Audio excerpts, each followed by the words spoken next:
off, let's start with that number, $26 billion. Help us contextualize that. Is that a lot or a little when it comes to space missions?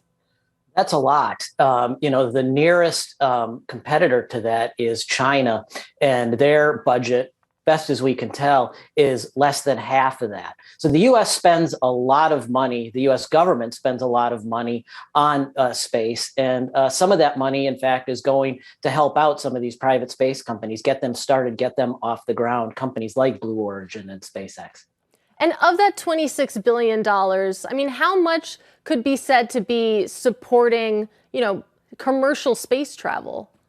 Yeah, well, let me give you an example. One of the things that's very important to NASA right now is looking long term at how to replace the International Space Station, the most expensive object ever assembled by humans. Best estimates are that will be finished. It will be obsolete and will have to come down around 2030. If the US doesn't have something to replace the International Space Station, it will be China that has the only space station currently working. So the U.S. government via NASA is starting to subsidize. In the new budget, there's $224 million set aside, subsidize 3 companies to develop private space stations. So that's a small part of the overall budget, but it's a big number, and it can build something quite significant. SpaceX, for example, and its rockets came out of similar type of funding. So let's stick on private space stations, because like you touched on, the International Space Station is what I think of when I think of space stations. But how exactly would a private space station be different from what we have now? Sure. Well, the first thing is it'll be smaller. One thing that's been realized over the 3-decade lifespan of the International Space Station is it's simply too big. And at least for what humans do in space right now, we don't need all that space. So what the private stations would do is they would, first of all, be contractors for NASA. NASA would say, hey, we have these experiments. We would like to contract you to perform. You can do them. They would also have the ability to go to private companies that are doing R&D and want to see how new products might work or be developed in zero gravity, so they could contract that way. And then they could also go to other foreign governments that are, already contractors and partners in the International Space Station, and take up that kind of work as well. So it's a new type of business. People are still figuring it out. There really is at this point no way to prove that this will even be profitable, which is why NASA is so interested in funding it. Because again, as I said, by 2030, NASA will be without its own space station, while China will have one. They're calling that the space station gap. And these private space stations are going to be crucial to filling that gap. And Adam, connect the dots here for me. What is the connection between, private space stations and commercial air travel for ordinary people?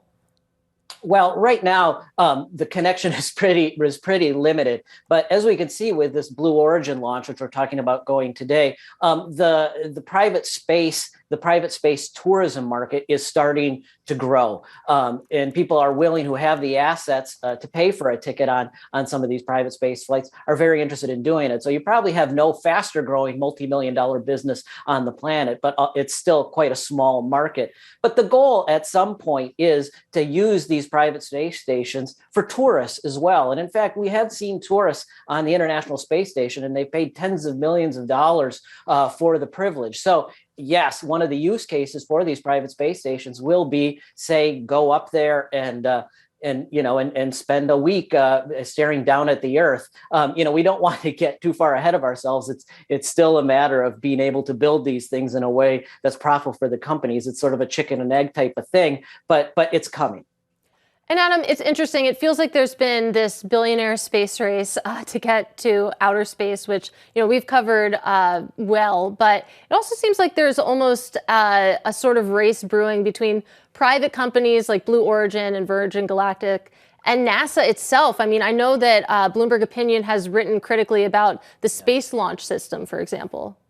Right. The Space Launch System, if viewers know, it is a super large rocket, one of the largest ever assembled, that NASA's been developing since 2011 at a cost of at least $20 billion, maybe more. Nobody knows. The idea with this rocket, which is going to have a major test as soon as this weekend, is that it will take humans to the moon and Mars. But the problem with the rocket is that it's been developed by the government. And when you have government contractors involved in these kinds of things, budgets get stretched out. about cost rise.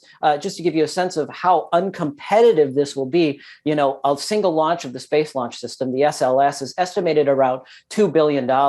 Elon Musk's Falcon Heavy, which is still under development, but is basically intended to do the same thing. They are projecting that it will launch when it launches for $2 million a launch. So 2 billion versus 2 million. From a business perspective, a cost perspective, it doesn't make a lot of sense. And yet NASA likes the idea of having its own rockets and continuing to employ large numbers of scientists and technology folks, keeping that employment base connected to the government. So that's one of the reasons why this happens. But from a competition standpoint, NASA really can't compete with what NASA wants, with what the private space companies, especially SpaceX, wants to do. That's so interesting. So it sounds like, in your opinion, it'll be the Elon Musks and the Richard Bransons that are really popularizing and, promoting commercial space travel.